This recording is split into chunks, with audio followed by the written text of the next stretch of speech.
J'ai été assesseuse hier, lors du premier tour des élections législatives 2022.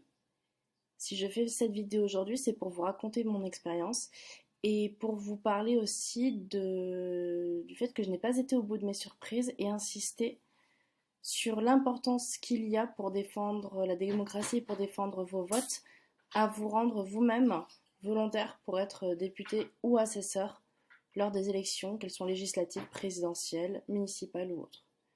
Donc pour commencer, un assesseur, c'est quoi? L'assesseur, c'est la personne qui va tenir le bureau de vote dans lequel vous allez voter toute la journée. Il n'est pas obligé d'être présent au bureau de vote du début jusqu'à la fin parce que c'est quand même très long, bien sûr. L'ouverture des bureaux de vote se fait à 8 heures et puis le temps qu'on finisse de dépouiller, on peut prévoir facilement jusqu'à 22 heures. En revanche, il doit absolument être là à l'ouverture des bureaux de vote, c'est-à-dire à 7h30 et également lors de la fermeture des bureaux de vote et du dépouillement à partir de 19h30. Il faut au minimum 3 personnes présentes toute la journée par bureau de vote, en sachant qu'il y a un président du coup et 2 assesseurs.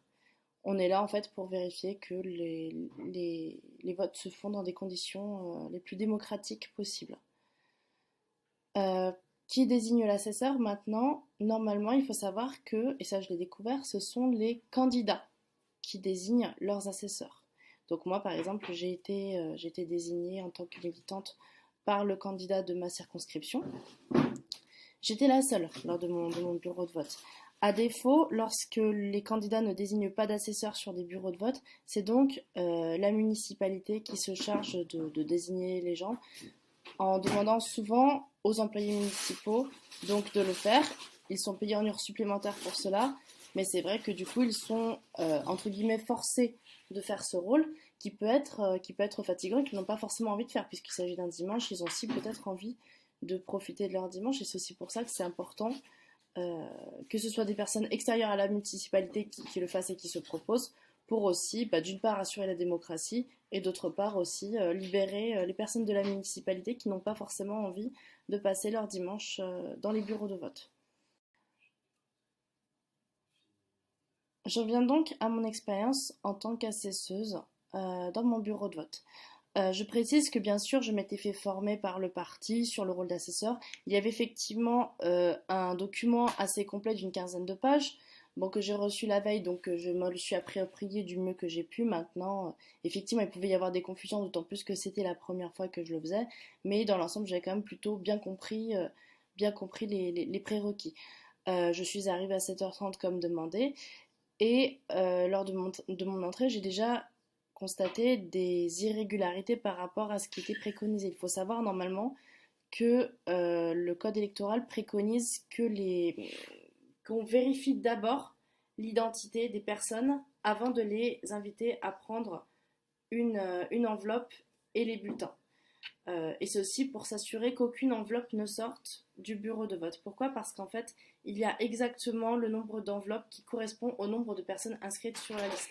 Donc, en imaginant, ce n'est jamais le cas, mais en imaginant que 100% des personnes sur un bureau de vote viennent voter, en fait, si des bulletins sortent, pas des bulletins, pardon, si des enveloppes sortent de, du bureau de vote, en réalité, en réalité, c'est potentiellement des personnes qui ne peuvent pas voter, d'une part, et puis d'autre part, ça je l'ai constaté hier également, il peut y avoir des personnes qui détournent l'attention des assesseurs pour glisser une enveloppe supplémentaire dans l'urne de façon non légale. Donc ça, il faut être très vigilant et c'est pour ça que chaque personne qui vient voter, qui est inscrite, doit ne prendre qu'une seule enveloppe.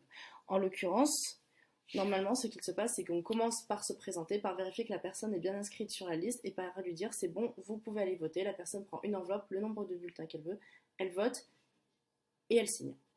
Là, les personnes arrivaient, prenaient les enveloppes, prenaient les bulletins de vote, allaient se mettre dans l'isoloir et puis arrivaient au tableau de vote pour voter.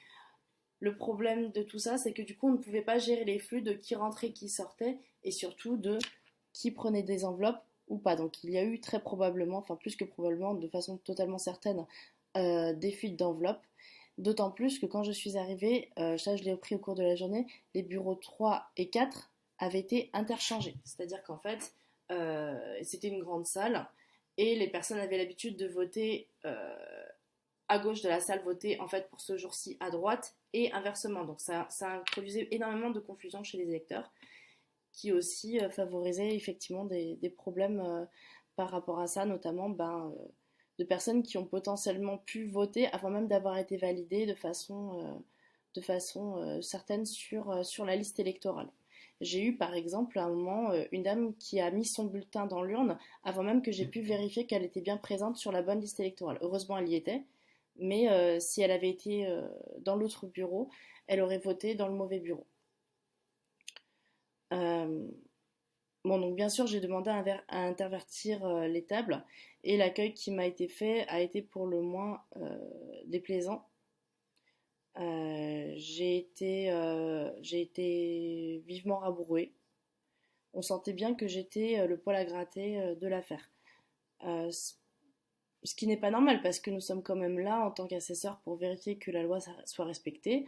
Et puis je n'ai pas été agressive moi-même, j'ai juste dit est-ce que vous pensez qu'il est possible d'intervertir les tables pour que d'abord les gens puissent vérifier qu'ils sont bien inscrits sur la liste électorale avant de prendre les bulletins de vote. Bon, apparemment sur la circonscription où j'étais, ça se faisait comme ça, la préfecture était au courant. Néanmoins, il est vrai que au pire, si c'était le cas, je le notais sur le procès verbal et si la préfecture est au courant, le bureau de vote ne s'en trouvait pas pour autant perturbé.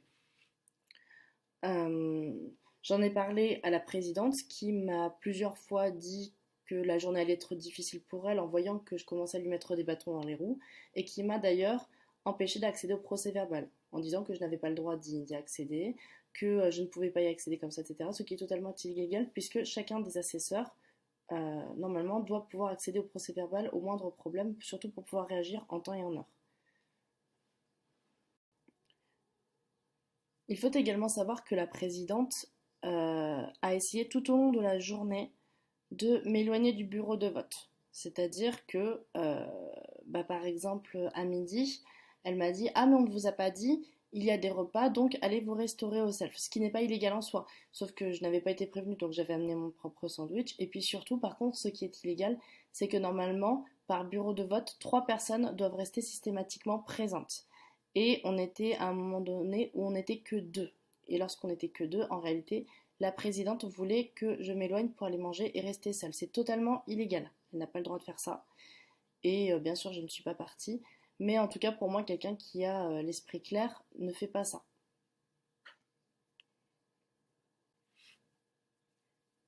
J'ai rencontré sur la journée où j'ai été assesseuse des problèmes notamment vis-à-vis des clés. Il faut savoir que concernant les urnes sont fermées avec 2 cadenas différents et donc 2 porte-clés différents.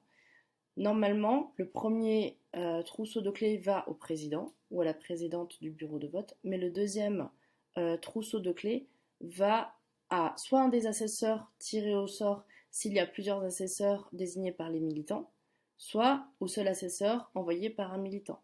Là, en l'occurrence, dès que je suis arrivée le matin de façon totalement arbitraire, le deuxième trousseau de clés a été mis à la deuxième assesseuse qui était elle aussi issue de la municipalité, ce qui est totalement illégal.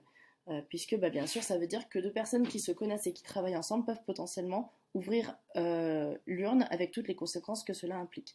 Donc heureusement le candidat pour lequel je militais est intervenu avec sa suppléante pour exiger que les clés me soient remises en fin de matinée. Donc ça n'a pas été consigné au procès verbal, mais ça aurait dû l'être. Dans tous les cas, si je n'avais pas été là, en fait, 2 personnes de la municipalité auraient pu avoir très facilement accès aux urnes. Donc là-dessus, il faut être très très vigilant. En l'occurrence, en ce qui concerne les scrutateurs, donc les personnes qui dépouillent les bulletins de vote en fin de soirée, ils doivent être normalement choisis parmi les votants de façon absolument aléatoire. Ça doit être des inconnus. Là, en l'occurrence, la présidente a choisi les scrutateurs en mon absence. Elle me disait plusieurs fois ah oui, mais je vais les choisir. Et au final, c'est quand je suis revenue de ma pause qu'elle m'a dit ah oui, c'est bon, ils ont été choisis. Et je me suis rendu compte le soir même après les dépouillements des bulletins de vote que sur ces 4 scrutateurs, un était le mari de la deuxième assesseuse, l'autre était une connaissance de la présidente, et enfin le troisième et le quatrième étaient un couple. Donc le problème c'est que ce ne sont pas 4 personnes qui sont inconnues et qui n'ont rien à voir les uns avec les autres. J'avais en attendant prévu 2 scrutateurs remplaçants à qui on avait demandé d'être scrutateur. Elle m'a demandé, lorsque je suis revenue avant le dépouillement des votes à 19h20, de les appeler pour leur dire qu'au final, ils n'étaient pas retenus. De même, lorsque je suis rentrée à 19h20, donc avant la fermeture des bureaux de vote puisque je suis en métropole, ils avaient commencé déjà à dénombrer le nombre d'émargements sur le cahier. C'est pareil, illégal. Il faut attendre 20h et la fin des votes pour pouvoir compter le nombre de personnes qui ont participé. Et puis bien sûr, cela doit se faire en présence de tous les assesseurs. Ce dont j'ai été témoin au cours de cette journée ne relève pas forcément de l'illégalité la plus grave et la plus poussée. Néanmoins, on voit bien qu'il y avait plusieurs vices de forme et une volonté certaine également de me repousser, notamment de la part de la présidente, qui pour moi cache quelque chose, parce que si vraiment elle n'avait rien à se reprocher, de toute façon, elle n'aurait pas eu constamment ce besoin de chercher à m'évincer ou alors à faire les choses dans mon dos, notamment choisir les scrutateurs ou remettre les clés. Et c'est pour ça en fait que je voulais vous appeler, surtout pour défendre vos droits de vote, à demander à votre mairie, c'est possible, vous en avez le droit, d'être scrutateur, voire délégué. Délégué, c'est la personne qui fait plusieurs bureaux de vote et qui s'assure sur la journée que tout est en ordre. C'est fondamental pour respecter notre démocratie, c'est fondamental pour s'assurer qu'il n'y a pas de problème de vice de procédure. Tout ceci pour s'assurer que vos votes soient bien pris en compte. Je ne sais pas si la présidente de mon bureau de vote était mal intentionnée, il ne m'appartient pas d'en décider. Néanmoins, j'ai bien vu que je dérangeais et que certaines procédures n'étaient pas respectées, voire étaient graves, comme notamment l'histoire des clés.